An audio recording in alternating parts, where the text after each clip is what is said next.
चला लूंगा मैं। वैसे तो अब आफ्टरनून हो गया है। So good morning everyone. Good afternoon, Radhe Radhe. जी सर, राधे राधे। और कुछ हो तो वो भी कर लें अपन। जय श्री राम सर। जी हो सर, जय श्री राम। जय श्री कृष्ण, जय श्री महाकाल। सारे भक्त मिल गए, मुझे तो ऐसा लग रहा है यहाँ पे। बाप रे, और पता नहीं क्या घड़ी खम्मा। जय जिनेन्द्र, जय भद्रकाली।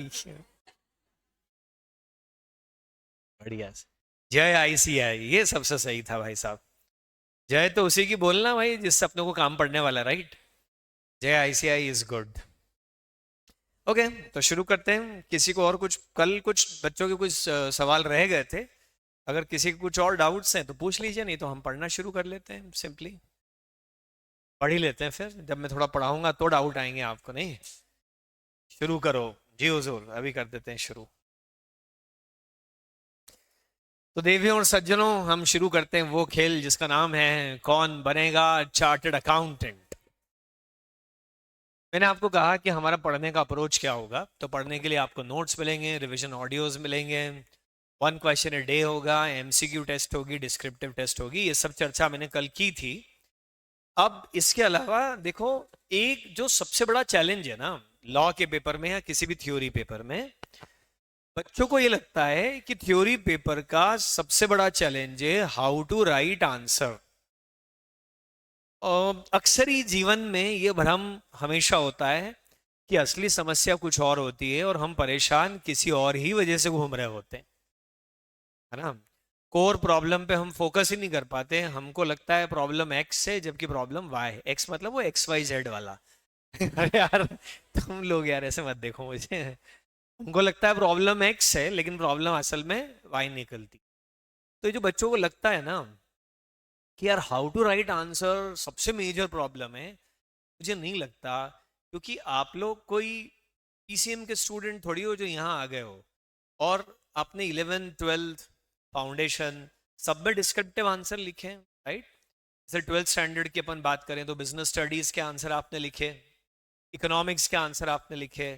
हो सकता है आप में से किसी ने कोई एडिशनल सब्जेक्ट भी ले रखे हो साइकोलॉजी टाइप से।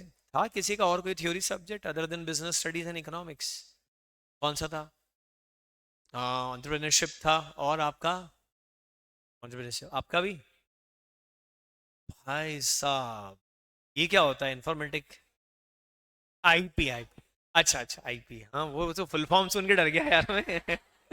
तो अब ये इतने थ्योरी पेपर लिखे सबने, एंड आई एम श्योर जैसे बिजनेस स्टडीज की बात करें, कितने बच्चों के 12th में 80+ मार्क्स थे बिजनेस स्टडीज में, 80 एंड अबव।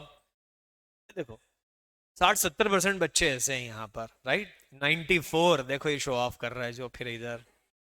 99। अरे भाई साहब, किधर हैं आप? नाम ऊपर चला गया यार। हर्षिन, हर्षिन कौर टूटेजा। नहीं, नाम गलत पढ़ लिया क्या मैंने? कहाँ चला गया? हाँ हाँ, 99। भाई मुझे टिप्स देना, थ्योरी कैसे पढ़ी जाती है। हाँ, कितने? 99। क्या नाम है आपका? दीप्ति। तो तालियां दीप्ति और हर्षिन के लिए जोरदार। सब 80+ मार्क्स वाले और 99 वाले यहाँ बैठे हैं। मेरे को ये डाउट हो रहा है उसने एक नंबर कहाँ काटा है आखिर। तो मुद्दा ये है कि how to write the answer is never a problem. आप में से कितने बच्चों को जब बिजनेस स्टडीज का पेपर दे रहे थे तो ऐसा लगा कि यार सब आता है मेरे को बहुत अच्छे से, पर समझ ही नहीं आ रहा मैं लिखूं कैसे, और आप बैठ गए फिर कैसे लिखूं? कितने लोगों को ये प्रॉब्लम आई? एक। आप मुझसे फिर पर्सनली मिल लेना। अदरवाइज अगर आपको आंसर पता है तो लिखूं कैसे is never a problem. Problem तो ये है कि पता नहीं है तो भी लिख के आ जाता हूं मैं। आंसर पता है तो लिखूं कैसे, तो प्रॉब्लम है ही नहीं कहीं से लेकर के कहीं तक भी। और जैसे बिजनेस स्टडीज है, ऑडिटिंग है, या दूसरे इकोनॉमिक्स वगैरह में भी कुछ हद तक 96, 97, 86, भाई साहब ढेर लगे हुए हैं यहाँ पे। तो आप समझो कि आंसर कैसे लिखें कभी भी प्रॉब्लम नहीं है, एग्जाम में जाके हमको वो बात याद ही नहीं आती ठीक ढंग से, है ना। अब जैसे अब हम जो चीजें पढ़ेंगे उनको याद रखना सबसे बड़ी प्रॉब्लम होगी। आंसर कैसे लिखें is never a problem, problem is कि मुझे याद कैसे रहे। तीन चीजें हैं, पहली बात मुझे बात समझ में आनी चाहिए, दूसरी बात मुझे बात याद होनी चाहिए, और तीसरी बात मैं उसको एक्सप्रेस कर सकूं, लिख सकूं। बात समझ में आए वो मेरी गारंटी। अगर आपको अभी मैं बेयर एक्ट पढ़ने को दे दूंगा तो पढ़ के आधी से ज्यादा बातें आपके समझ में नहीं आएगी, लेकिन आपके लिए मैं उसको छोटे छोटे टुकड़ों में बांट करके और आसान करूंगा। I will simplify it, I will give real life example, I will give imaginary example, I will make every single effort कि आपको लॉ में लिखी हुई हर एक लाइन समझ में आ जाए, वो मेरी रिस्पॉन्सिबिलिटी। तीन हिस्से हैं, पहले समझना, फिर रटना, और फिर लिखना। समझना मेरे ऊपर छोड़ दो, गारंटेड है कि आपको सब कुछ समझ में आएगा। ओके, फिर सवाल आया लिखना, वो आपको अपने आप आता है, लेकिन फिर भी आपको मैं और क्वेश्चन प्रैक्टिस करने को दूंगा तो लिखने की आदत आपकी बनी रहेगी, छूटेगी नहीं। तो 5-5% वाली ये दो प्रॉब्लम खत्म हो गई। अब 90% समस्या जो है रटना, वो आप ही को करना पड़ेगा। तू रट लेना, तो भाई मैं रट लूंगा तो मेरे काम आएगा, आपको ही रटना पड़ेगा। और पर सर कैसे याद करेंगे, मतलब 180 पेजेस हैं और उसके अलावा भी और बहुत सारा मटेरियल है, क्या हमको लॉ में आंसर वर्ड टू वर्ड लिखने पड़ते हैं? बिल्कुल भी नहीं सर, जैसा स्टडी मटेरियल में दिखा डिट्टो वैसा ही लिख के आऊं क्या मैं? अगर मैं हाँ भी कर दूं तो आपकी हैसियत नहीं है कि आप उसको याद कर लो और लिख करके आ जाओ। तो क्यों मैं वो ब्लेम आपके ऊपर डालूं, वो ब्लेम मैं ले लेता हूं। नहीं लिखना आपने को स्टडी मटेरियल की लैंग्वेज वर्ड टू वर्ड, या मेरे नोट्स की लैंग्वेज आपको वर्ड टू वर्ड एग्जाम में रिप्रोड्यूस नहीं करना है, सबसे पहले दिमाग में रख लो। तो सर फिर जो मन में आए वो लिखे नहीं, आप क्या बोलते हो उसको, कीवर्ड्स, है ना। कुछ लोग वैल्यू पॉइंट्स बोलते हैं, कुछ कीवर्ड्स बोलते हैं, कुछ कुछ और बोलते हैं। कोई भी आंसर जब आप लिखेंगे तो कुछ कीवर्ड्स हैं, कुछ खास बातें हैं, वो आपके आंसर में अगर आ रही है तो उसके आसपास के शब्द कैसे हैं, वोकेबलरी क्या है, ग्रामर क्या है, उससे कोई खास फर्क नहीं पड़ता। वोकेबलरी तो over a period of time आपकी वैसे भी इंप्रूव हो जाएगी, क्योंकि जब बार बार लॉ की लैंग्वेज पढ़ोगे तो खुद ब खुद वो आपकी लैंग्वेज बन जाएगी। देखो, आप चाहोगे तो भी ऑर्डिनरी वर्ड्स में नहीं लिख पाओगे, क्योंकि हम बार बार पढ़ेंगे तो हमारी खुद की लैंग्वेज ही कैसी हो जाएगी, लॉ की लैंग्वेज के जैसी हो जाएगी। अभी जैसा आप किसी को बोलते हो कि ला भाई जरा पेन देना, और उसने आपको पेन दे दिया, वो सिंपली क्या बोलेगा, I give this pen to you, right. Law पढ़ने के बाद अगले 2 महीने बाद आपकी लैंग्वेज शायद ऐसी हो जाए, notwithstanding anything contained in any other section of this act, but subject to provisions of subsection 3 of section 93 of this act, I hereby give the right to sell, the right to use, the right to lease, and any other right to repair, etc., to you, and neither me or nor my successors or lineal ascendant or lineal descendant will have any right on this pen, and you and your family and your successors and your descendants will have the right to use this pen. कहना क्या चाहते हो, ये pen तुम्हारा हुआ। Over a period ये भारी भारी शब्द अपने आप आपकी वॉकेबलरी का हिस्सा बन जाएंगे, अलग से एफर्ट नहीं लगेगा इसके लिए, आपको आ जाएगा बेटा, ये सब लिखना आ जाएगा, और इतने भारी शब्दों की जरूरत भी नहीं है। अरे यार, आप सीधी सी बात है, अगर आपके ऐसे दोस्त बन जाएं जो हर एक सेंटेंस में 2 उच्च श्रेणी के धार्मिक वचनों का उच्चारण करें, वेब सीरीज लेवल के, तो चाहो न चाहो आपकी भाषा में भी वो उच्च श्रेणी के धार्मिक वचन आ जाते हैं। ऐसे दोस्तों के साथ रहो तो फैमिली फंक्शंस में मुंह पे जिप लगा लेना चाहिए, क्योंकि आपको मालूम नहीं आपके मुंह से कब कौन सा गलत शब्द निकल आए। अरे मैंने अपनी लाइफ की पहली वेब सीरीज देखी, वो नवाजुद्दीन सिद्दीकी वाली, कौन सी वो, कभी कभी तो लगता है मैं ही भगवान हूँ, सेक्रेड गेम्स। लाइफ में पहली बार वेब सीरीज देखी, पर वो क्योंकि स्टोरी लाइन अच्छी थी तो वो बहुत एंगेजिंग थी, और उसको देख के मेरा दिमाग खराब हो गया। मैंने कहा इसका तो सेंटेंस ही नहीं पूरा होता जब तक ये बड़े बड़े शब्द ना बोल दे। पूरी सीरीज वो तो बिंज वॉचिंग करी, एक शॉट में पूरी देख डाली, उसके बाद 3 दिन तक चुप रहने की प्रैक्टिस रखी। मैंने कहा भाई साहब आपके आसपास की भाषा आपकी भाषा खुद ब खुद बन जाती। Don't worry about it. वो वॉकेबलरी लॉ पढ़ते पढ़ते पढ़ते पढ़ते अपने आप आ जाएगी। ग्रामर उसके लिए आप ऑलरेडी ट्रेंड हो यार। 99 97 80 77 60 ये सब कहाँ से आ रहे हैं? आपकी ग्रामर ऑलरेडी है। तो अब मुद्दा बॉइल डाउन हुआ। समझाना मेरा काम, लिखवाना मेरा काम, रटना आपका काम। तो सर क्या मैं पूरा का पूरा मॉड्यूल रट डालूं? ये तो बहुत ही इम्प्रैक्टिकल और हेवी हो जाएगा। नहीं, आपको सिर्फ की वर्ड्स रटना होंगे। समझेंगे हम सब कुछ। और कीवर्ड्स तो सर हम कैसे आइडेंटिफाई करेंगे कि कीवर्ड्स क्या हैं? उसके लिए मैं हूं ना। मैं आपको कीवर्ड्स दूंगा, और वो भी चार्ट के फॉर्मेट में दूंगा कि भाई साहब ये रहे कीवर्ड्स और ये रहे उन कीवर्ड्स के चार्ट, ताकि आप उन कीवर्ड्स को रटने के ऊपर ध्यान दें। और अपना ब्रेन, आपने कभी पढ़ा होगा सुना होगा कि हमारा ब्रेन कभी भी शब्दों को याद करने में बहुत मुश्किल रखता है, लेकिन पिक्चर्स को ज्यादा अच्छा याद करता है। हैव यू एवर एक्सपीरियंस कि आपको ऐसा याद आए कि यार वो लेफ्ट हैंड वाले साइड पेज पे ऊपर की तरफ लिखा है कुछ? क्यों? क्योंकि हमारा ब्रेन इमेजेस पे ज्यादा अच्छा काम करता है रादर देन वर्ड्स। इसलिए इमेजेस बहुत सारी तरह तरह की आपको यहाँ पर देखने को मिलेगी, और वो सारी इमेजेस के थ्रू आपके दिमाग में एक पिक्चर बन जाएगी। और मैं आपसे, सर एक काम करना, इसका प्रिंट आउट निकाल के हमको देना, ताकि तुम अलमारी में बंद करके रख लो और अगले अटेम्प्ट में पढ़ो। फिर जो छप के हाथ में मिल गया उसकी कभी कोई वैल्यू नहीं होती है।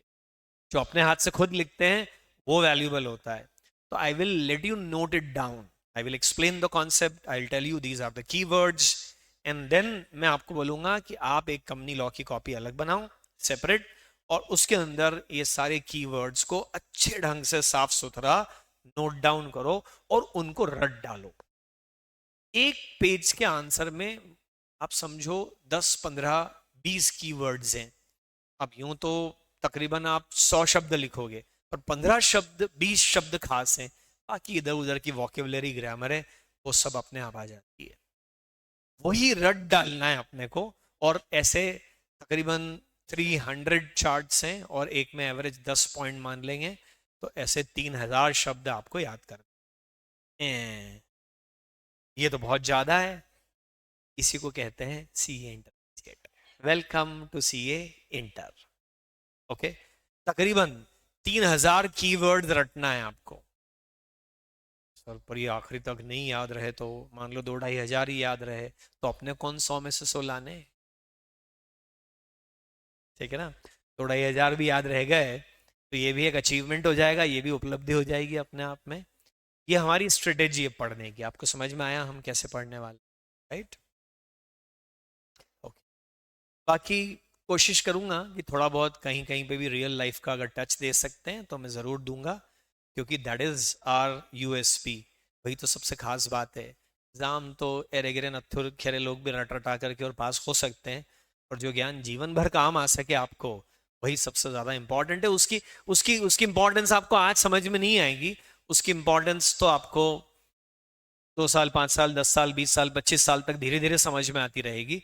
कुछ ऐसी चीजें जो आपको नहीं समझ में आती और हमको मालूम है कि आपके लिए इंपॉर्टेंट है, वो आपके चाहे ना चाहे बिना हम आपको डिलीवर कर देंगे। Don't worry about.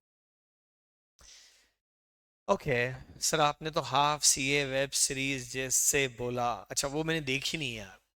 Half series का एक एपिसोड देखा, मुझे मजा नहीं आया। तो क्योंकि मैं तो उस जीवन को रोज जीता हूँ, तो उसको देख के क्या ही फायदा। लाइव 3D चल रहा है यहाँ, तो फिर वहाँ 2D में क्या ही मजा है। I never watched it fully.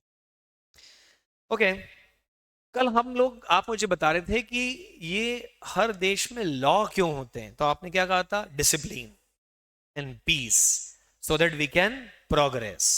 3 तरह के लॉ आपने मुझे बताए थे। सबसे पहला कौन सा था? Central act. कौन बनाता है? Central government. कहाँ लगता है? Entire entire India including Jammu and Kashmir. Online student जो मैं सवाल पूछ रहा हूँ उसका टाइप कर करके जवाब दे सकते हैं। तो अपना कीपैड या कीबोर्ड के ऊपर उंगलियां एकदम रेडी रखो और धड़ा धड़ा आंसर टाइप करते चले जाओ। ओके, फिर उससे नीचे लेवल कौन सा आ जाता है? State act. कौन बनाता है? State government. कहाँ अप्लीकेबल होता है? स्टेट के टेरिटरी पर, उसके बाहर वो अप्लीकेबल नहीं होता। जैसे गुजरात में शराब बैन है, सबसे ज्यादा वहीं पीते हैं, बात अलग है, बट शराब बैन है। लेकिन एमपी में अपने मामा जी जो थे, भूतपूर्व मामा जी, उन्होंने ढेर सारी शराब की दुकानें खुलवाई, गली गली मोहल्ले में, और बल्कि देसी विदेशी को कंसोलिडेट भी करा दिया। आप देखना, कभी बोर्ड पढ़ना, सर ये सब हम नहीं, अरे पीने थड़ी कह रहा हूँ, बोर्ड पढ़ना, आजकल देसी विदेशी कंपोजिट दुकानें हो गई और गली गली में खुली हुई है। उन्होंने बोला भाई बांटो, क्योंकि लोग तो पीना बंद नहीं करने वाले, छुप के पियेंगे, इससे अच्छा खुल के पीने दो, कम से कम अपने को टैक्स तो मिलेगा। समझ रहे हो आप इस बात को? तो हर स्टेट का अपना एक अलग कानून है। राजस्थान में पेट्रोल डीजल के रेट अलग हैं, मध्य प्रदेश में पेट्रोल डीजल के रेट अलग हैं, इंदौर से उदयपुर जाओ तो वो निम्बाहेड़ा के वहां पर जाकर के और स्टेट चेंज हो जाता है। तो यहाँ से लोग खाली डीजल टैंक लेके जाते हैं, बस वाले, ट्रक वाले, और राजस्थान में एंटर करते ही पहला पंप पड़ते हैं वहां भरवाते हैं। कोई 1.5-2 रुपए, 2.5 रुपए का डीजल सस्ता है वहां पे, फुल टैंक कराओ तो काफी फर्क पड़ जाता है। क्यों ऐसा? हिंदुस्तान तो एक है, अरे भाई, पर राज्य तो अलग है, और हर राज्य का कानून भी अलग है कुछ हद तक। तो वो स्टेट एक्ट है, वो अपने सिलेबस में नहीं है। उससे नीचे लेवल पर लोकल एक्ट है, लोकल बॉडी बनाती है और लोकल टेरिटरी के ऊपर ही वो एप्लीकेबल रहता है। कंपनीज एक्ट कैसा एक्ट है, चलो बताओ? सेंट्रल। हाँ, जैसे एमपी में लाउड स्पीकर बैन कर दिया उन्होंने अभी, और उन्होंने बोल दिया कि भाई खुले में मांस मछली नहीं बेचोगे आप, है ना, वो बंद दुकानें गली के अंदर कहीं लेके जाओ, और ये डीजे वीजे फालतू की ये सब चीजें हमको नहीं चाहिए। एमपी है, एमपी ने बना दिया अपना खुद का एक कानून अलग, राइट? अब कंपनीज एक्ट आपने बताया मुझे, ऑनलाइन वालों ने भी, कि कौन सा एक्ट है? Central act. सर हमको कंपनीज एक्ट की क्यों जरूरत है? To regulate companies. Partnership act क्यों चाहिए? To regulate partnership act. Hindu undivided family act क्यों चाहिए? To regulate HUF.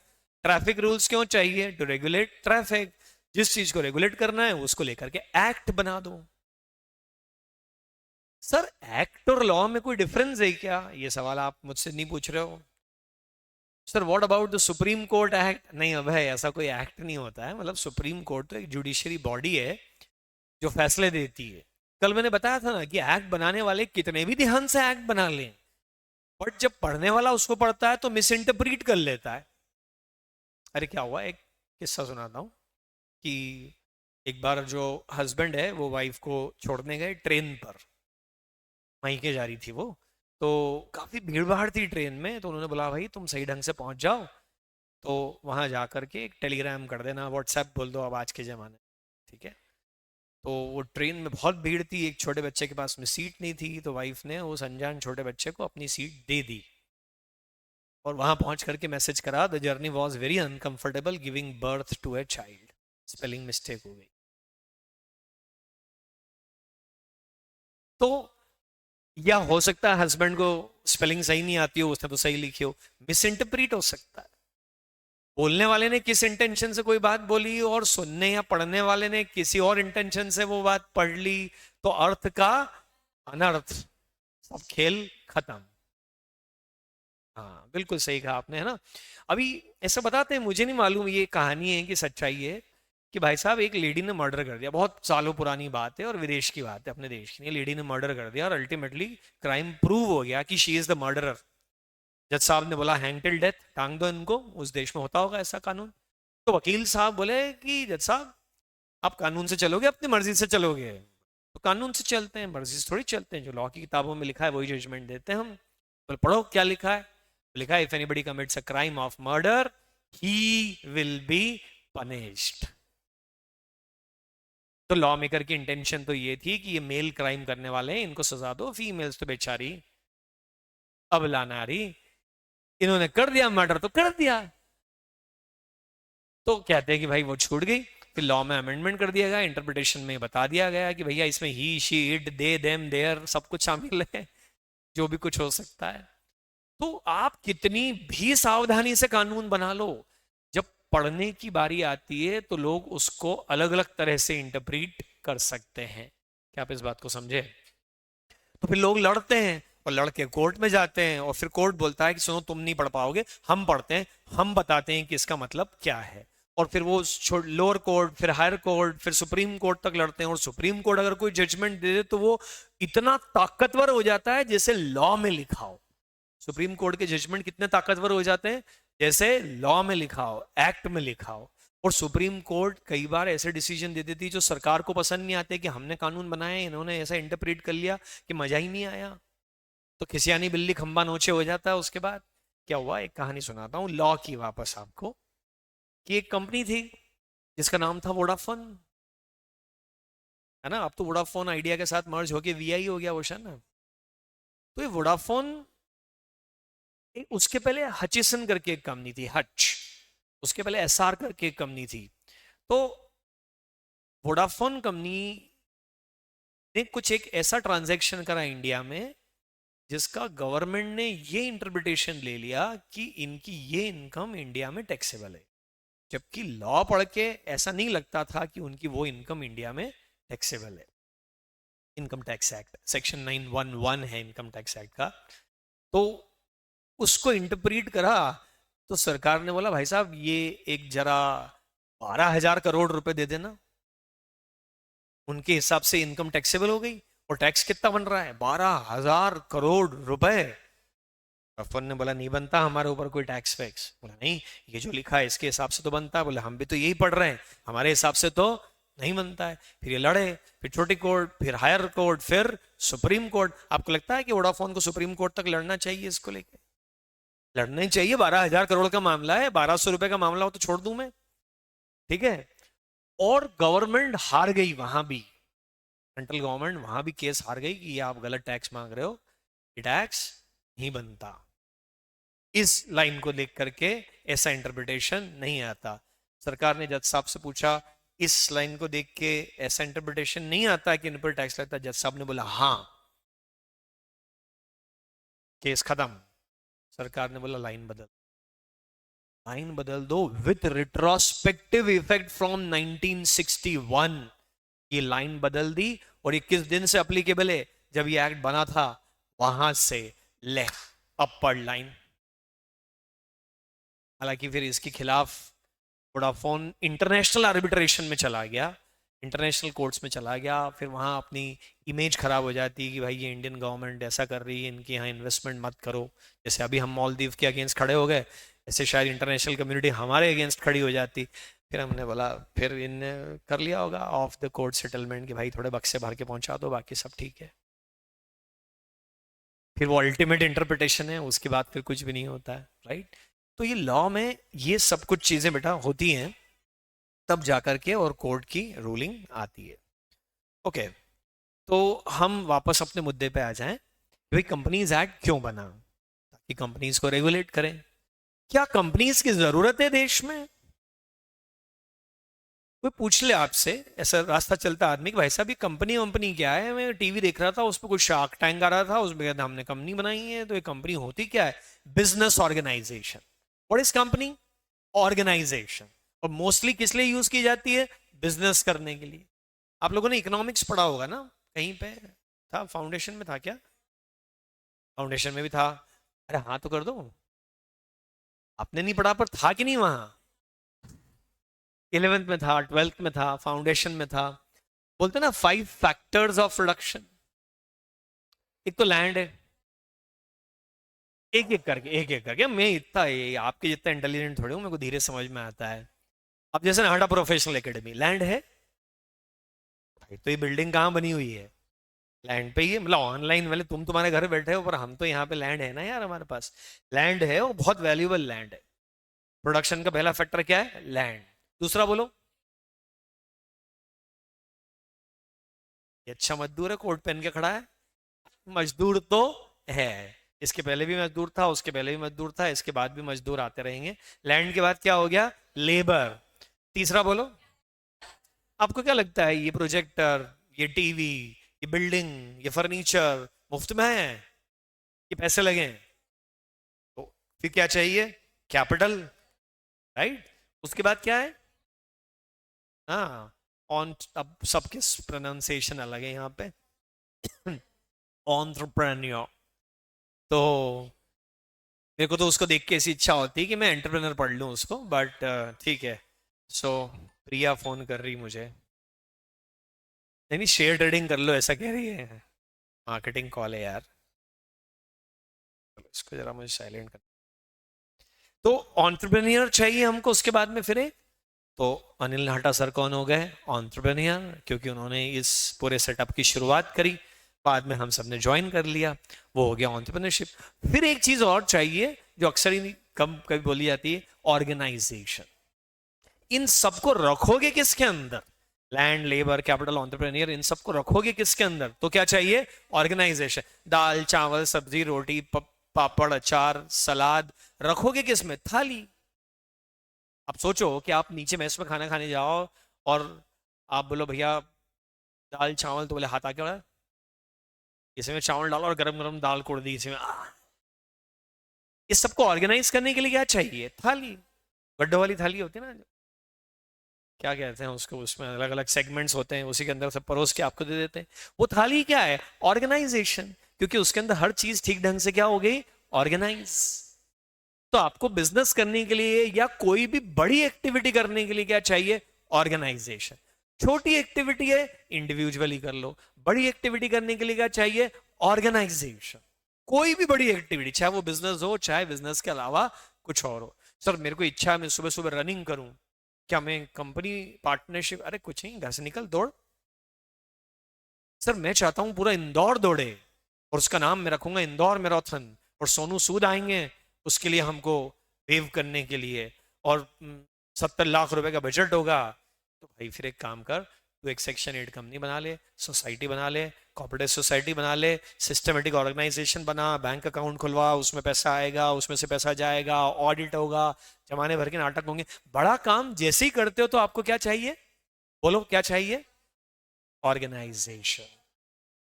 अब एकदम छोटा काम है तो ऑर्गेनाइजेशन नहीं चाहिए, थोड़ा सा बड़ा काम है तो प्रोप्राइटरशिप चाहिए, और बड़ा काम है तो 2 हाथ नहीं 4 हाथ चाहिए। क्या बना लो? पार्टनरशिप। हाथ भी ज्यादा चाहिए, पैसा भी ज्यादा चाहिए, दिमाग भी ज्यादा चाहिए, पार्टनरशिप बना लो। सर और बड़ा है, एलएलपी बना लो। सर और बड़ा काम है, कंपनी बना लो, प्राइवेट कंपनी। सर और बड़ा काम है, पब्लिक कंपनी। तो what is company? Organization. Usually इस ऑर्गेनाइजेशन का यूज किसके लिए करते हैं? बिजनेस करने के लिए कि अदर एक्टिविटी के लिए? Usually this is what a company is. तो क्या सर लोग देश में कंपनी बनाते हैं? हाँ, मैं वो पिक्चर इस पे मेरे फोन में है, आज सुबह सुबह की बात है, मैं देख रहा था, मैं ऐसे ही पानी पीने के लिए डाइनिंग टेबल के पे बैठा हुआ था, तो मैंने देखा कि मेरे एक रिलेटिव, वो मूंगफली की चिक्की होती है एक, कभी देखी आपने वो गुड़ वाली, वो एक डब्बा गिफ्ट कर गए, रिलेटिव आए थे तो, और उसके ऊपर लिखा था नारायण जी, जयपुर की थी ये, नारायण जी गजक वाले private limited. See the level of corporatisation की, छोटे छोटे से बिजनेसेस भी, बड़े भारी बिजनेस तो रिलायंस इंडस्ट्रीज लिमिटेड चल रही है, 17 लाख करोड़ रुपए का मार्केट कैपिटलाइजेशन। क्या एप्पल कंप्यूटर इनकॉर्पोरेटेड चल रहा है 2-3 ट्रिलियन डॉलर्स, वो अलग कहानी है। पर ये भाई साहब पता है क्या बना रहे हैं? गजक, चिक्की, गुड़ की मिठाइयां इनकी, और ये किस ऑर्गेनाइजेशन में बना रहे हैं? नारायण जी गजक वाले प्राइवेट लिमिटेड। ये हद है कि आजकल छोटे से छोटे काम करने के लिए लोग क्या करते हैं? कॉर्पोरेटाइजेशन बोलते हैं इसको, बोल के बताओ। हर चीज बोले यार काम करो तो एकदम टशन से करेंगे, ऐसा नहीं छोटी मोटी प्रोपराइटरशिप में। हर काम किस में चल रहा है? अब ये एमबीए चाय वाला तो ऑब्वियसली कॉर्पोरेट ही है। एमबीए चाय वाला सुना है ना? तो चाय चाय की फ्रेंचाइजी है, अभी तो डिस्प्यूट में भी चल रहा है, वो कंपनी है, उसको फंडिंग लगा, लोगों ने उसमें अलग अलग तरह से पैसे लगाए हुए हैं उस चाय वाले के अंदर, राइट? हर जगह क्या चल रहा है? कॉर्पोरेट फॉर्म चल रहा है। तो यार छोटे से छोटा बिजनेस कंपनी फॉर्म में चल रहा है, और देश के सारे बड़े बिजनेस तो किस में चल रहे हैं? कंपनी में। तो एक कहावत है मालवी में, हिंदी में, हिंदी भी नहीं और मालवी है बल्कि कहावत वो, कि अगर बर्तन है तो बजेंगे। बर्तन है तो, आप घर में बर्तन धुलते हुए देखा कभी आपने? आवाज आती है कि साइलेंट मोड में होता है? आवाज आती। बर्तन है तो बजेंगे, इसका मतलब ये है कि लोग है तो लड़ेंगे। कोई भी दो लोग हों वो लड़ेंगे, हस्बैंड वाइफ है 100% श्योर लड़ेंगे, भाई बहन सिबलिंग सगे, मतलब कुत्तों बिल्ली की तरह लड़ेंगे, बहुत गंदा लड़ेंगे वो तो। फिर किसी का भी कोई कोई दो लोग रख लो, ऐसा नहीं है कि हिंदू और मुसलमान का ही झगड़ा होता है। अगर सारे मुस्लिम होते तो शिया और सुन्नी लड़ते, अगर सारे हिंदू होते तो आर्य और अनार्य लड़ते, ऊंची जाति और नीची जाति लड़ते, अगर सारे जैन होते तो दिगंबर और श्वेतांबर लड़ते, और अगर कुछ भी नहीं होता सिर्फ दो लोग ही होते तो किसी न किसी बात पे फिर भी लड़ते। फिर एक हिंदी कहावत और है, झगड़े की तीन जड़, पुरानी कहावत है बुरा मत मानना, तीन झगड़े झगड़े के तीन मुख्य कारण, जड़ जोरू और जमीन। जर मतलब प्रॉपर्टी, सोना सोना चांदी हीरे जवाहरात, जर। जोरू मतलब फीमेल्स, महाभारत हो गई थी, रामायण भी हो गई थी। और जमीन, आप सिविल कोर्ट्स में चले जाओ, वकील लोग के पास मैक्सिमम कोर्ट केसेस जमीन के झगड़े के चल रहे हैं, और जो क्रिमिनल केसेस चल रहे हैं वो जमीन के झगड़े में सिर फोड़ दिया था उसके चल रहे हैं। हाँ हाँ, आप देख लेना, यही चल रहा है, आपको वकील साहब से मिल लो पता चल जाएगा आपको। झगड़े की तीन जड़, और सबसे इंपॉर्टेंट जड़ है पैसा। पैसा है तो लोग लड़ते हैं, विपत्ति में हम साथ होते हैं और संपत्ति में हम दुश्मन। कोई हम पे अटैक कर दे, हम सब एक हैं और सब अच्छा चल रहा है, तेरी ऐसी की तैसी। कंपनी में तो बेटा बहुत पैसा है, एक काम करो, गूगल करो, टाइप करो सर्च बार में RIL, RIL Reliance industries limited, RIL share price, बस इतना सा लिख करके सर्च कर लो। 2729 है क्या? उसके नीचे कहीं एम कैप करके कुछ लिखा हुआ मिल रहा है क्या?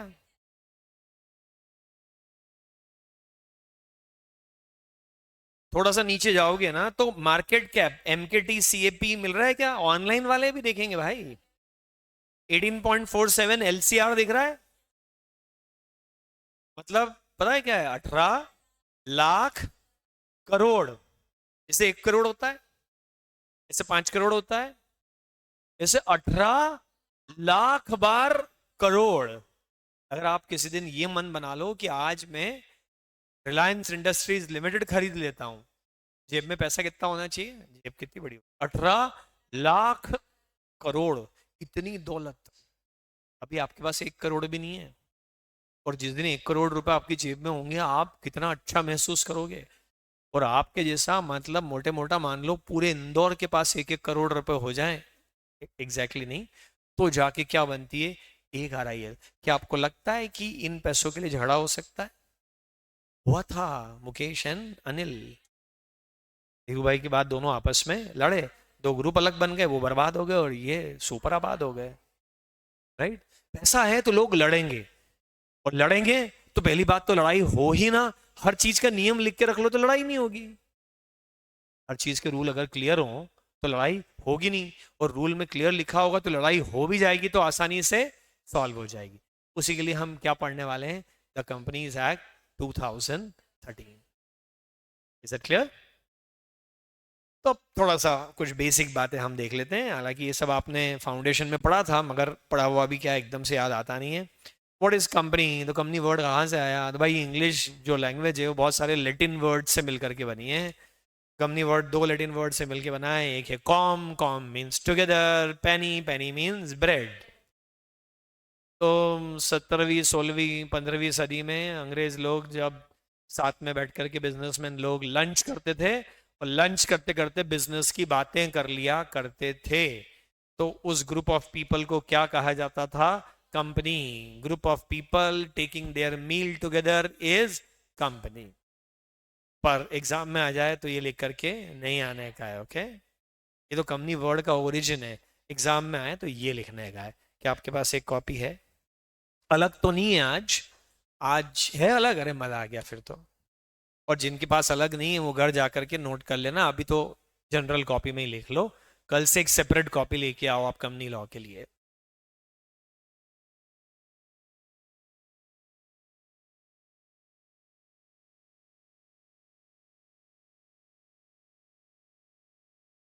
जब जो आपको पूछना हो पूछते चलना, है ना, बिल्कुल डरो मत, घबराओ मत। आपको लग रहा है कि बहुत सिली बात है, वो मैं जज कर लूंगा, आप मत जज करो।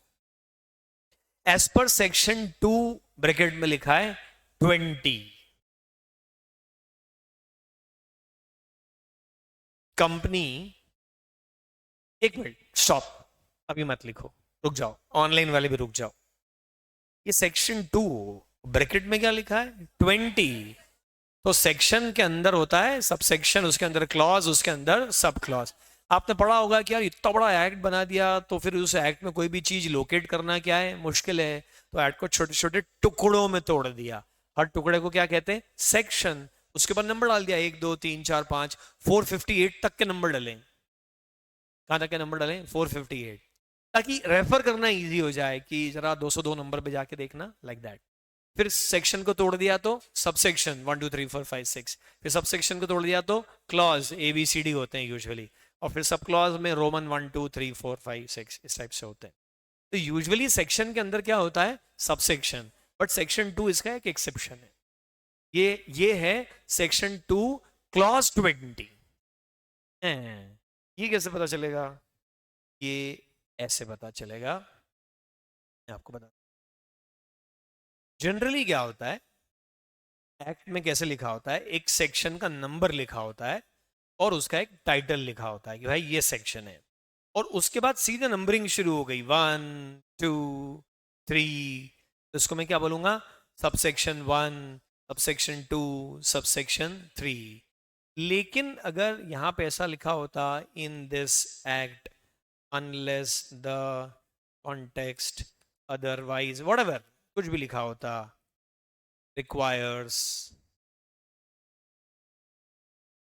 और फिर ये चालू होता, तो फिर पता है मैं क्या बोलता, ये इस लाइन के अंदर 1 2 3 है, सेक्शन के अंदर 1 2 3 नहीं है, या इस पैराग्राफ के अंदर 1 2 3 है, फिर ये क्या कहलाता, क्लॉज। सीधे एक नंबर चालू हो गया मतलब ये क्या है, सबसेक्शन है। लेकिन सीधे एक नंबर चालू होने की जगह पर कुछ इस तरह से लिखा हुआ आ गया, in this act Wanless the context otherwise requires, और फिर नंबरिंग चालू हुई, तो वो क्या कहलाता है, क्लॉज। सर तो फिर ऐसे तो हमको ये भी याद रखना पड़ेगा कि एग्जाम में आप 2 और ब्रैकेट में 20 लिख देना ना, तू समझ ले अपने आप कि ये सबसेक्शन है कि क्लॉज है। ओके, हाँ, अभी भी मत लिखो, अभी रुक जाओ, मैं बोलूंगा तब लिखना। As per section 2 clause 20, company definition है, मीन्स। अब दो तरह की डेफिनेशन होती है लॉ में, एक होती है इंक्लूसिव और एक होती है एग्जॉस्टिव। जैसे लिखा है कंपनी मीन्स, तो मतलब ये जो लिखा है वो कंपनी है, उसके अलावा और कुछ कंपनी नहीं है। अगर इसकी जगह लिखा होता कंपनी इंक्लूड्स ABCD, तो ये ABCD तो है ही, पर इसके अलावा कुछ और भी कंपनी हो सकता है। लॉ में दो तरह की डेफिनेशन होती है, बोलो कौन सी, इंक्लूसिव एंड एग्जॉस्टिव। इंक्लूड्स करके लिखा है मतलब इंक्लूसिव डेफिनेशन है, मतलब वो कंप्लीट नहीं है, जो लिखा है उसके अलावा और चीजें भी आ सकती है। और मीन्स लिखा है मतलब वो एग्जॉस्टिव है, जो लिखा है वही सच है और इसके अलावा सब गलत है। ओके, तो यहां कैसी डेफिनेशन लग रही है आपको, ये exhaustive, sorry, company means, just a second, company means a company, wow, क्या बताया हमको, कंपनी मीन्स अ, हम तो समझ रहे थे कंपनी मीन्स HUF, अच्छा हुआ इन्होंने बता दिया कि company means a company incorporated. Incorporated का मतलब होता है रजिस्टर्ड। कुछ ऑर्गेनाइजेशंस रजिस्टर्ड होते हैं, कुछ ऑर्गेनाइजेशंस अनरजिस्टर्ड होते हैं, जैसे जैसे तरुण महाजन अनरजिस्टर्ड, मैं किसी एक्ट में रजिस्टर्ड नहीं हूं, ठीक है। लेकिन अगर प्रोप्राइटरशिप, क्या प्रोप्राइटरशिप्स को प्रोप्राइटरशिप एक्ट 1913 में रजिस्ट्रेशन कराना कंपलसरी है, यस और नो, ऐसा कोई एक्ट होता ही नहीं है, कोई प्रोप्राइटरशिप एक्ट नाम का एक्ट नहीं है, प्रोप्राइटरशिप का कोई रजिस्ट्रेशन नहीं होता। लेकिन पार्टनरशिप, बताओ, रजिस्ट्रेशन कंपलसरी है कि ऑप्शनल है कि होता ही नहीं है? ऑप्शनल है। एलएलपी रजिस्ट्रेशन कंपलसरी है। कंपनी, हिंदू अनडिवाइडेड फैमिली, होता ही नहीं है। आप जाके रजिस्टर कराने से फैमिली नहीं बनती है, शादी ब्याह करने से और घर में बच्चे होने से फैमिली बनती है और आगे बढ़ती चली जाती है, उसका कहीं कोई रजिस्ट्रेशन नहीं होता है। ओके, तो अभी कंपनी बनाने के लिए एक चीज जो कंपलसरी वो क्या है? रजिस्ट्रेशन। इनकॉर्पोरेशन का मतलब क्या है? रजिस्ट्रेशन। कौन सा एक्ट में? GST act, income tax act? ना ना ना ना, under this act. This act बोले तो द कंपनीज एक्ट 2013। क्या 2013 के पहले देश में कंपनियां नहीं होती थी? होती थी। अच्छा, तो क्या आपको पता है कि 2013 के पहले कौन सी कंपनीज होती थी? कौन सा था? कंपनीज एक्ट 1956 था। ओके, तो आप कहना चाह रहे हो कि 1956 के पहले देश में कंपनियां नहीं होती थी? क्या 1956 के पहले देश में कंपनीज होती थी? हाँ, उसके पहले भी देश में कंपनीज होती थी। और वो कौन सी कंपनीज होती थी? Under the companies act 1913। और उसके पहले भी एक एक्ट था 1882, और उसके पहले भी एक एक्ट था 1860, और उसके पहले भी एक एक्ट था। हिंदुस्तान में सबसे पहली कंपनी थी ईस्ट इंडिया कंपनी। 250 साल पहले से अपने देश में कंपनी का कॉन्सेप्ट चल रहा है। तो इसलिए यहां पे अगर ये बोल देते ना कि कंपनी मीन्स है company registered under this act, तो फिर 2010 में बनी हुई कंपनी कंपनीज एक्ट से बाहर हो जाती, फ्री होकर के घूमती, उसके ऊपर कुछ लगता ही नहीं। इसलिए साथ में क्या बोल दिया? और under any previous company law. पुराने वाले किसी भी एक्ट में, अब टाटा ग्रुप की कई कंपनियां 70-80 साल पुरानी है, 1913 के पहले बनी हुई कंपनियां हैं, उनको भी क्या माना जाता है? कंपनी माना जाता है। Okay, is that clear? अब आप इसको नोट डाउन करिए। 1866 फर्स्ट फॉर्मल इंडियन एक्ट था, और सुजल उसके पहले भी कुछ ब्रिटिश एक्ट चलते थे।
ओके, तो ये हुई बात कि व्हाट इज कंपनी। मतलब नाम में कंपनी लगा लेने से कोई कंपनी नहीं बनेगा, कंपनीज एक्ट में रजिस्ट्रेशन करवाने से।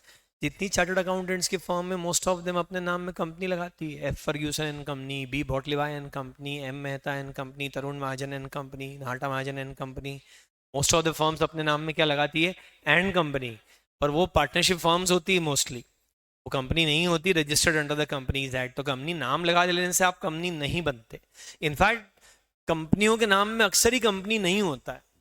रिलायंस इंडस्ट्रीज लिमिटेड, इसके नाम में कहीं पर कंपनी है ही नहीं। सर ये ऐसा क्यों है कि लोग बच्चा पूछ रहा है what is difference between the corporation and incorporation. Corporation हम पढ़ेंगे, कॉर्पोरेशन मतलब बॉडी कॉर्पोरेट होता है, दैट इज। इनकॉर्पोरेशन तो एक प्रोसेस है कि आप इनकॉर्पोरेट हो रहे हैं, कॉर्पोरेशन एक नाउन है, वो हम पढ़ेंगे। सर अगर 2024 में कंपनीज एक्ट में कुछ बड़ा चेंज हो गया, तो क्या वो कंपनीज एक्ट 2024 हो जाएगा? Good question Krishna. एक होता है अमेंडमेंट और एक होता है नया एक्ट। जब ये कंपनीज एक्ट 1956 चलता था ना, when I was student in CA final, बात बता रहा हूँ मैं आपको 1997 की। तो 1997 में we don't use to study through the slides and notes and books, हम बेयर एक्ट से पढ़ा करते थे। बेयर एक्ट बहुत डिफिकल्ट लैंग्वेज होती है। बेयर एक्ट समझते हो आप? जैसा पार्लियामेंट ने पास करा वैसा का वैसा, उसको क्या बोलते हैं? बेयर एक्ट कहते हैं। हम बेयर एक्ट से पढ़ा करते थे, तो मैं बुक शॉप पे गया, मैंने बोला भाई साहब कंपनीज एक्ट की एक बेयर एक्ट दे देना जरा, पॉकेट एडिशन छोटा वाला साइज का, उसको गुटका बोलते हैं, कंपनीज एक्ट का गुटका देना जरा। तो वो बोलता है कि सर इसमें ना अमेंडमेंट आने वाला है, बल्कि एक नया कंपनीज एक्ट प्रपोज्ड है, द कंपनीज एक्ट 1998 प्रपोज्ड है ऐसा, तो अभी मत लो, रुक जाओ। अरे मैंने बोला दे दे, नया आएगा तो फिर नया खरीद लेंगे। अच्छा हुआ मैंने खरीदा, क्योंकि वो 1998 कभी एक्ट बन ही नहीं पाया, 2013 में बना नया एक्ट। तो एक्ट जब बनता है तो जिस समय बनता है उसके बाद परिस्थितियां बदल जाती हैं, और नई परिस्थितियों में अगर आप पुराने नियम चलाएंगे तो सब गड़बड़ हो जाएगी। व्हाट डू यू से? तो आपको नियम चेंज करने पड़ते हैं, तो छोटे मोटे चेंजेस के लिए तो वो अमेंडमेंट एक्ट लेके आते हैं। जैसे एक कंपनीज एक्ट है तो आएगा द कंपनीज अमेंडमेंट एक्ट 2024, अगर आया भी तो क्या आएगा? द द कंपनीज ब्रैकेट में अमेंडमेंट ब्रैकेट खत्म एक्ट 2024, जो ये बोलेगा कि कंपनीज एक्ट 2013 की फला फला सेक्शन में इस चीज की जगह ये चीज लिख दो। उसको नया एक्ट नहीं बोले, वो अमेंडमेंट है। पैच वर्क है, सड़क में गड्ढे हो गए, उन्होंने आकर के और गड्ढे भर दिए, पर इतने गड्ढे और इतने पैचवर्क हो गया कि सड़क बची नहीं, पूरा पैचवर्क ही पैचवर्क बचा। तो बोलते हैं अरे यार नया एक्ट बना लो, जरा हिसाब से लगा लो। तो फिर वो उठा के पूरा का पूरा एक नया एक्ट बना दे। नया एक्ट अभी नहीं आएगा बेटा, जैसे 2015 में हुआ, 15 नहीं 13, 2013 में आया था ये एक्ट। ओके ओके, तो सवाल ये आया कि सर ये कंपनी बनाते हैं क्या लोग रियल लाइफ में? मैंने आपको एग्जांपल दे दिया, ये गजक वाले भैया ने भी क्या बना करके रखी है कंपनी, क्योंकि कंपनी के अपने बहुत सारे फायदे हैं। इसको अभी सुनो, ये डेफिनेशन एक लेमैन को बोलोगे तो बेचारा समझ ही नहीं पाएगा कंपनी क्या। अरे घर में कोई छोटा भाई है, कजिन है, वो पूछ ले कि भैया ये क्या आ रहा है, ये कंपनी कंपनी पेपर में आया, आप बोलो सुन छोटे, company means a company registered under this act और under any previous company law. बोलेगा मेरे को मालूम था, तेरे को कुछ नहीं आता है। नहीं समझा सकते आप इस डेफिनेशन से? आप समझ सकते हो कि ये क्या है। इस डेफिनेशन में एक ही पते की बात है कि रजिस्टर्ड है तो कंपनी, और नहीं है तो कंपनी नहीं है, राइट? बट आम आदमी को कैसे समझाओगे? लिखना मत, सिर्फ सुनना। Company is a group of people, हालांकि 1% कंपनी एक एक्सेप्शन है, but otherwise company is a group of people. जहां भीड़ इकट्ठे हो गई वो क्या है? Company. Join together for any common purpose, अरे तो हम कंपनी है सब, हम सब मिलके क्या है? Company. We are group of people, झुंड है हम। Join together for common purpose, CA intermediate की पढ़ाई करना। आगे क्या लिखा है? नॉर्मली ये पर्पस क्या होता है? Doing business and sharing profit. तू तो हमको पार्टनरशिप की डेफिनेशन चिपका रहा है और बोल रहा है ये कंपनी है। हाँ, ये एक बात तो पार्टनरशिप और कंपनी में एक जैसी है, group of people join together for doing some common thing, usually business and sharing profits.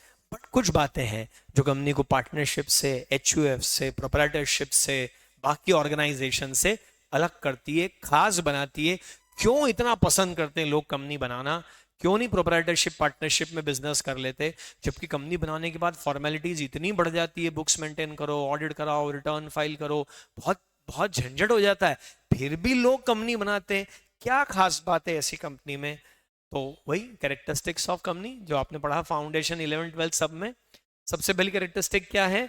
Register. ये देखो इधर आ गए सारे, रजिस्टर्ड ऑर्गेनाइजेशन। प्रश्न आप पर्सनली पूछो, आप अलग तरह की बात पूछो। रजिस्टर्ड ऑर्गेनाइजेशन, तो अभी हमने बोला कंपनी बनाने के लिए रजिस्ट्रेशन कंपलसरी है, बाकी ऑर्गेनाइजेशन बिना रजिस्टर्ड किए भी चल सकते हैं, राइट? जैसे मैं इंदौर में एक साइकिलिंग क्लब मैंने शुरू करा, तो अब उसमें थोड़े पैसे आते भी थे जाते भी थे, पर हमने बोला कहाँ रजिस्ट्रेशन का झंझट करेंगे। तो इनकम टैक्स एक्ट में कंसेप्ट है एसोसिएशन ऑफ पर्सन।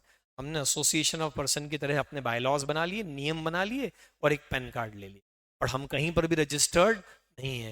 इतना बड़ा काम ही नहीं कर रहे हैं कि जाकर के रजिस्टर्ड हो। तो हमारा एओपी है, बोलो क्या है? एसोसिएशन ऑफ पर्सन्स, और थोड़े से नियम लिख के साइन करके फाइल में लगा के रख लिए, नोवेयर रजिस्टर्ड। बट कंपनी के लिए कंपलसरी क्या है? रजिस्ट्रेशन।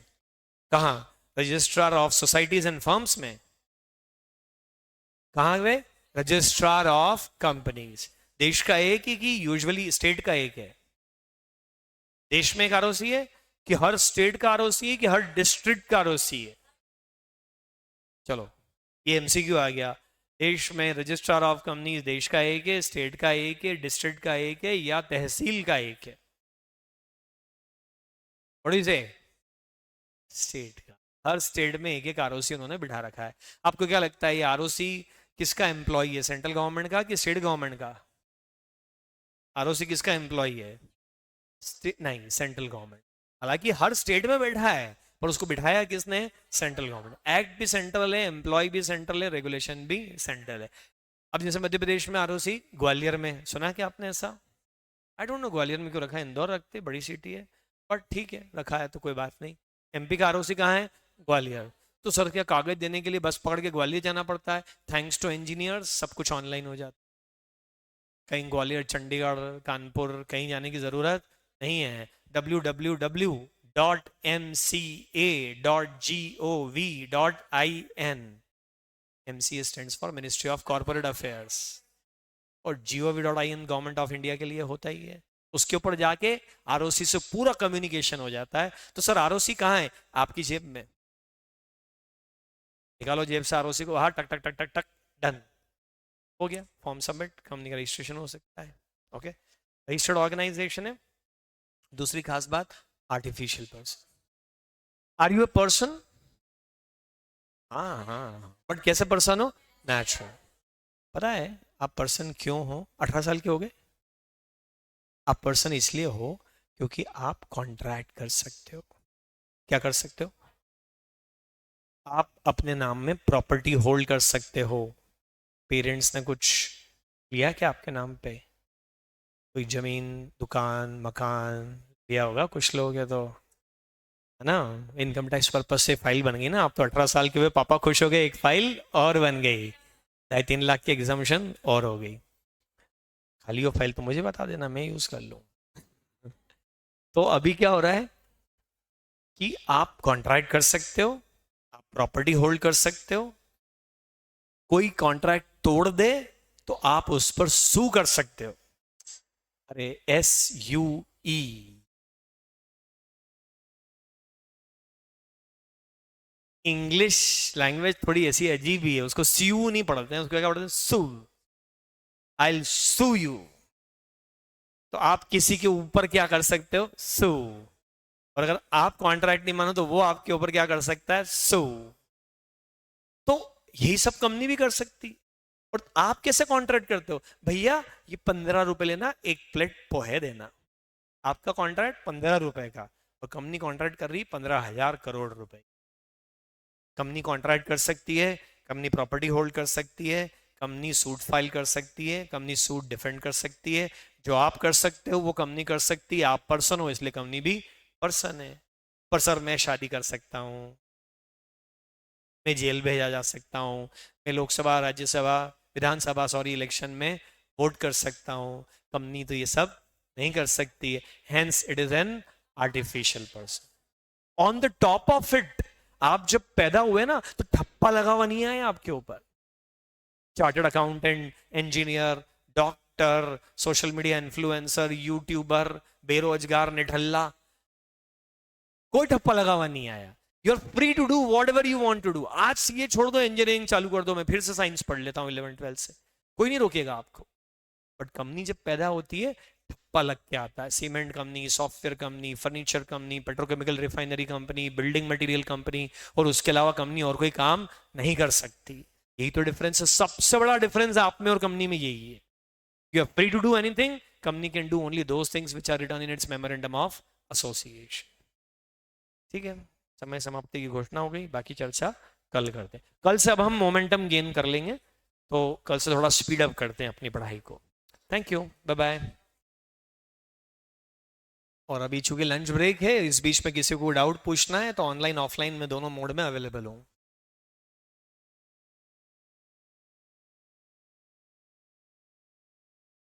सर मैं हिंदी मीडियम से हूँ। मैं भी हिंदी मीडियम से ही था। कुछ चिंता वाली बात नहीं है, हिंदी का स्टडी मटेरियल इंस्टीट्यूट की वेबसाइट पे अवेलेबल है।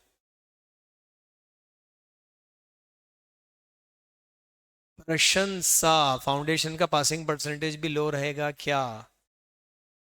भाई इन्होंने तो मुझे धीरेन्द्र शास्त्री बना दिया। हाउ कुड आई नो प्रशंसा?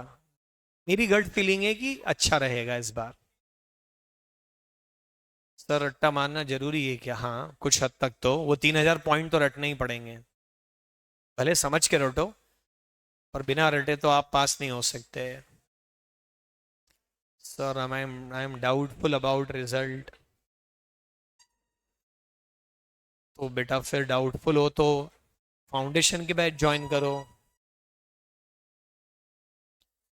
सर मैं हिंदी में कर लूंगी। हाँ बेटा बिल्कुल करो, हिंदी में कोई दिक्कत ही नहीं आती, हिंदी तो आसान पड़ती बल्कि और।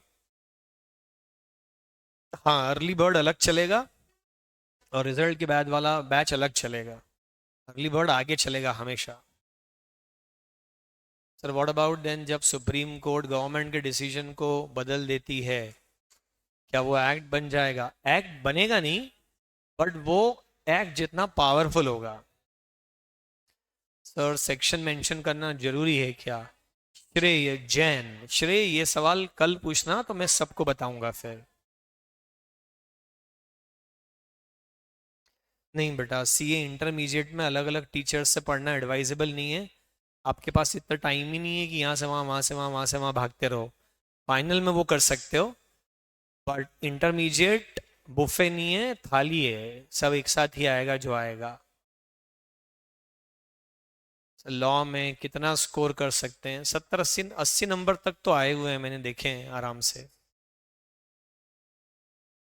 हिंदी मीडियम वाली गरिमा, आपने 6 बार क्वेश्चन डाल दिया पर जवाब वही है। आप बिल्कुल कर सकते हैं। यूट्यूब 3 4 दिन के लिए मिलेगा, उसके बाद से फिर नाहटा ऐप पे मिलेगा बेटा। एग्जाम में क्वेश्चन मॉड्यूल से आते हैं क्या? मॉड्यूल से नहीं, मेरे नोट से आते हैं। सर हम रिजल्ट के बाद ऑफलाइन क्लास कंटिन्यू कर सकते हैं? मोस्ट वेलकम रोहित, बिल्कुल कर सकते हैं। सर रिजल्ट तक स्टडी मटेरियल क्या प्रेफर करें? कल ही मैं आपको मेरा ऐप अवेलेबल करवा दूंगा, तो सॉफ्ट कॉपी आपके पास कल से अवेलेबल हो जाएगी। तो सब लोग सजेस्ट करते हैं कि अलग अलग, जिसने सजेस्ट करा वो फेल हो जाएगा बेटा, मत करना आप ऐसा। टीचर्स तो सेम रहेंगे ना प्री और पोस्ट बैच में? हाँ बेटा सब कुछ सेम होगा, पढ़ने का समय कम रहेगा और पास होने की संभावना कम हो जाएगी। रिजल्ट के बाद वाला बैच कब स्टार्ट होगा? रिजल्ट के बाद। तो जब कोई नया केस आता है तो वो बुक में केस लॉ बन के आ जाता है, तो उसमें जो डिसीजन लेते हैं वो एक्ट के प्रोविजन में नहीं होता है क्या? एक्ट में होता है, मगर उसको पढ़ के मिस इंटरप्रिटेशन हो जाता है। तो फिर इसीलिए जो प्रैक्टिशनर्स रहते हैं वो एक्ट के अलावा केस लॉ भी पढ़ते हैं, बट इंटरमीडिएट लेवल पे आपको केस लॉ नहीं पूछते वो। AIR 1 के लिए लॉ में कितने नंबर चाहिए? 81, क्योंकि जो हमारी पिछली AIR 1 थी साक्षी एरन, उसके 81 थे।